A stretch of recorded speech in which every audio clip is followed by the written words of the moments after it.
Kemampuan pemerintah Kabupaten Mukomuko dalam membiayai pembangunan infrastruktur saat ini kian mendesak. Sayangnya, salah satu sumber utama dana bagi hasil atau DBH kelapa sawit tahun 2026 mengalami penurunan atau penyusutan dalam 3 tahun terakhir. Pada 2023 lalu, pemerintah daerah masih menerima sebesar 16 miliar rupiah. Kemudian pada 2024 jumlah yang diterima hanya 14 miliar rupiah. Lalu dana bagi hasil turun drastis pada 2025 yang hanya tersisa 6 miliar rupiah. Bahkan di tahun 2026 alokasi dana bagi hasil kelapa sawit untuk pemerintah daerah hanya tinggal 3,2 miliar rupiah.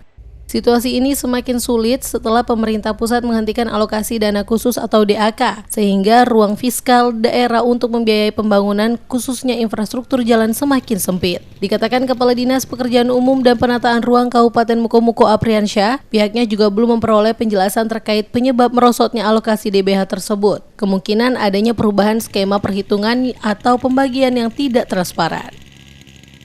Selain itu, tidak menutup kemungkinan ada perubahan persyaratan pengajuan yang belum tersosialisasikan dengan baik ke daerah. Apriansyah menilai Kabupaten Mukomuko seharusnya menjadi daerah dengan porsi DBH terbesar, mengingat status daerah ini sebagai salah satu penghasil sawit terbesar di Provinsi Bengkulu. Sawit kita hanya mendapatkan anggaran 2026 ini 3,2 miliar. Ini sudah kita plotkan di tahun 2026 ini ruas jalan yayasan. Kenapa? Aturan yang diterapkan oleh kementerian tidak boleh DBH sawit itu dibangun pada jalan baru.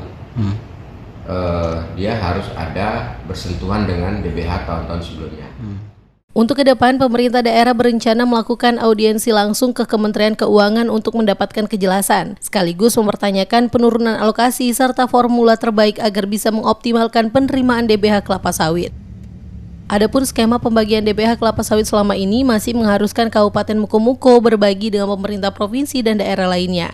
Dari total dana 20% dialokasikan untuk Provinsi Bengkulu Utara dan Pesisir Selatan masing-masing memperoleh 20%. Sedangkan Kabupaten Mukomuko hanya menerima 40% dan belum mendapatkan pembagian DBH sawit yang berasal dari daerah lain, meskipun sama-sama menjadi wilayah penghasil.